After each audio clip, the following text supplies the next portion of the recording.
আপুর বাসায় গরুটিয়া গিয়েছিলাম, সেখান থেকে ঘুরতে বের হয়েছি। কোথায় যাব সেটা এখনও ঠিক হয়নি, ভাই আমাদেরকে নিয়ে যাচ্ছে। তাই তো অটো করে এখন ঘুরতে যাচ্ছি। সুন্দর এই রাস্তা দিয়ে ঘুরতে যেতে ভালোই লাগতেছে। তাই তো ঘুরতে এসে পড়লাম টাঙ্গাইলের দেলদুয়ার আতিয়া জামে মসজিদে।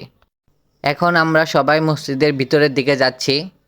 এই তো আমরা মসজিদের সামনে এসেই পড়লাম। দেখতেই পাচ্ছেন আতিয়া জামে মসজিদটি কিন্তু অনেক পুরাতন।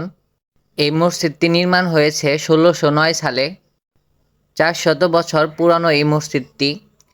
এই মসজিদটির নির্মাতা সাইদ খান পন্নী। আগের লাল ১০ টাকা নোটে এই মসজিদটির ছবি ছিল। আগে এই মসজিদটি দেখে ভাবতাম অনেক সুন্দর।